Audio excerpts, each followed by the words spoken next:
show your face. Show your face, please, with sugar on top.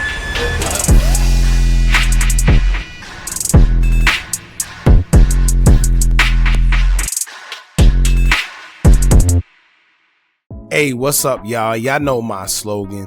I don't know it all, but I know what I've been through.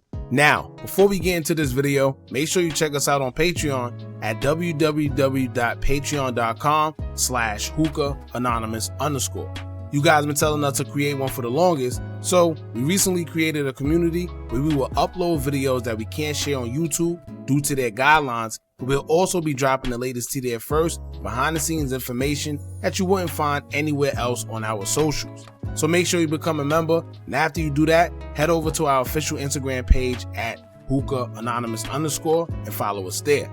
Now without further ado, let's get into what you guys came here to see.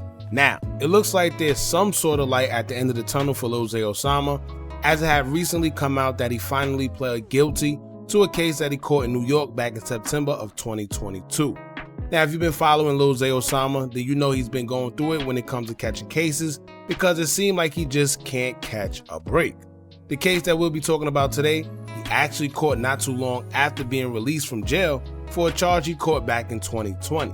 Then after Lil Zay Osama got released on an alleged $1 million bond for leaving a modified weapon in the Uber, he was shortly indicted for a robbery that took place in New York involving a jeweler by the name of Benny the Jeweler in the Diamond District that was robbed for a chain that was allegedly worth $90,000.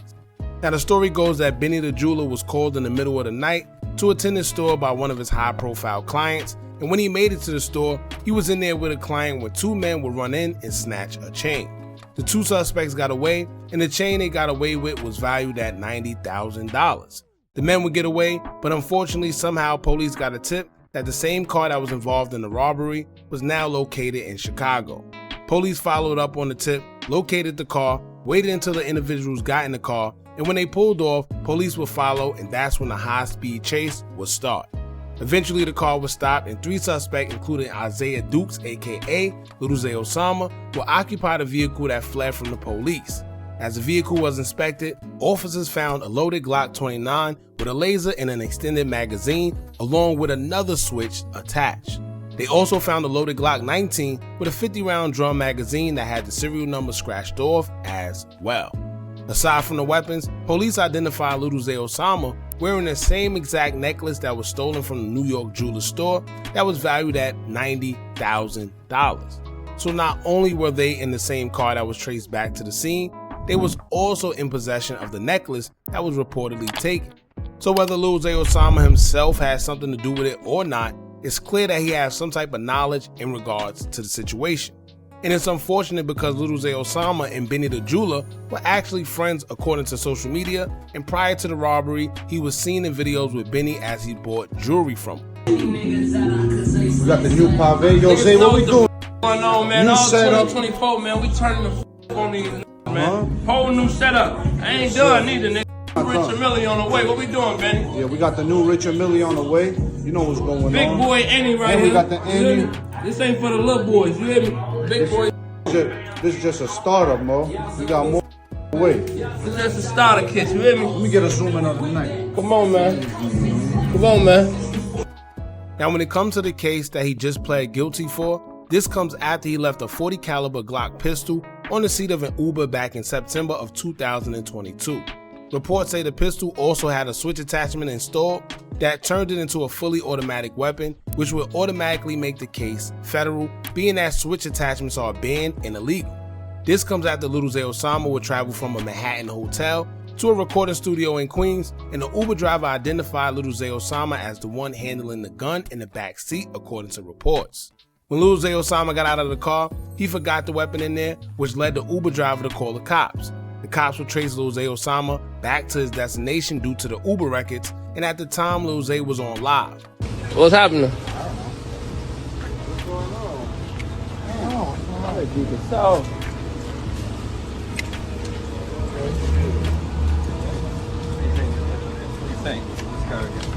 What's happening? Put your hands behind your back. What happened? We're gonna short it all up. We're gonna short it all up. What is going on? We're gonna short it all up. I'm the manager. He's being detained right now, so back up. I'm just. He could be heard asking NYPD why was he being arrested, in which he would later find out that it was due to the weapon he left in the Uber. Now, interesting enough, for some strange reason, the feds actually would drop the charges 2 months later, and the case was dismissed without prejudice. For y'all that don't know, it doesn't mean that Lil Zay Osama was off the hook. It just means that they're dismissing it temporarily, but if it becomes of interest, they can open it back up at a later date, depending on its relevance to prosecutors.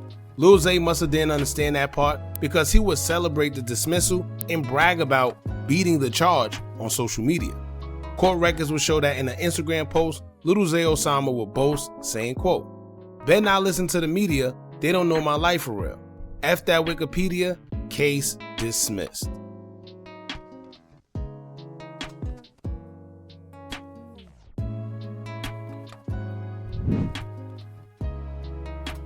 Well, 2 months later, the feds will open the case right back up, and this time, it was with a grand jury indictment which charged Lil Zay Osama with the possession of a machine gun and possession of an unregistered firearm. If y'all remember, this is the same case Lil Zay claims he was innocent in and just being targeted. He would go as far as asking Kim Kardashian and Jay-Z to help him out with his case and support him, as he would take to his Instagram story to say, quote, "I need Jay-Z help." Then in the next slide, he would say, quote, "It's crazy. I thought people would say free me, hoping I do better and wish the best. Y'all really in comments and on blogs saying 20 and 30 plus I'ma get, and y'all hope I get time, I'm dumb, and etc. Don't believe everything you hear. I've been out here. I know how to move. Don't believe everything you hear, hashtag GLAW. New York ain't playing fair, they lying on my name, they targeting all artists. Most of our artists is black men, so you know what this about. They trying to do us the worst. Tag Kim Kardashian, I need her help too."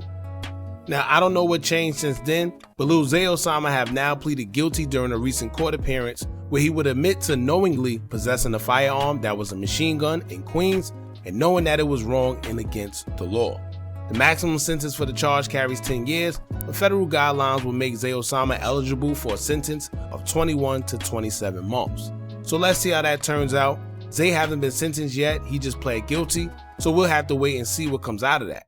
Now, people may wonder, how did he go from saying he was innocent and asking Jay-Z and Kim Kardashian for help to admitting that he did it and pleading guilty? Well, it's not too much getting around this one because I'm sure he's seen or knows whatever evidence they have against him and figured it made no sense to fight or take it to trial. Keep in mind that most Ubers have cameras in them, plus the driver pointed out Zay Osama as the one that actually had the weapon. So it'll be foolish to go to trial and try to fight this and then he blows. He does way more time than he's supposed to if he actually loses trial. They say the federal guidelines put Zay at only serving 21 to 27 months, which means he'll probably only serve a year and a half or a little over 2 years, which isn't bad due to the case and him having priors, and because he had other gun charges on his record as well. And people ask, how can you leave a whole weapon in the Uber? Well, it's no telling how, honestly. But y'all gotta remember that these guys drink all types of lean, pills, all types of drugs and stuff, so you just never know. And I don't know if that's the case with Lil Zay Osama, but to leave a weapon in the Uber, I don't know, right? Then even if he just forgot it and then remembered when he got out, it's too late. You know, guns are illegal to carry in New York. So it's not like he could just call the Uber back and be like, "Hey, I forgot my gun, could you bring it back for me?" It don't work like that. I mean, you might have some cool Uber drivers, but it's no telling. Then the Uber driver was probably too scared to even do that, even if Zay did try to call him, right? Now the sticky part comes in with this other case involving a jewelry store robbery, because he called his case after and another weapon with a switch attached was found along with that necklace. In that case, he's being charged with possession of a loaded machine gun, theft for stolen goods exceeding $10,000 but not more than $100,000, and possession of a firearm with a defaced serial number. Now, to be very clear, they didn't specify if Lil Zay Osama actually had any involvement in the actual robbery of the jeweler, but people are pointing fingers at Lil Zay Osama based on the information that was given. Reports say that Benny was called in the middle of the night to go to his jewelry store in Manhattan to deal with a high-profile client. Keep in mind that reports did say that he lived in New Jersey. Now, as a jeweler, for safety reasons, you're not just going to get out of bed in the middle of the night and sell jewelry to just anybody. Keep in mind, if he lived in Jersey, he got to pay tolls to go there and back, so it has to be worth it. It has to be a trusted person, and you have to trust them enough to know that the sale is going to be worth it, meaning the client is going to spend big money. On top of that, Osama is not only in the same vehicle that was identified at the scene of the robbery, but he was also in possession of the necklace, right? The necklace was literally on his neck. That's what the report said. So whether he did it or not, all fingers points to him somehow having some type of knowledge, right? So I guess we'll just have to wait and see what comes out of that situation, because although he may get a little time for the Uber case, there's no telling what type of time they can hit him with for the robbery, right? So y'all let me know what y'all think about this in the comments. Don't forget to like, comment, share, and subscribe. Hit that bell so you're notified every time we drop new content. And remember, as long as you keep on watching, I'm going to keep on dropping. And I'm out.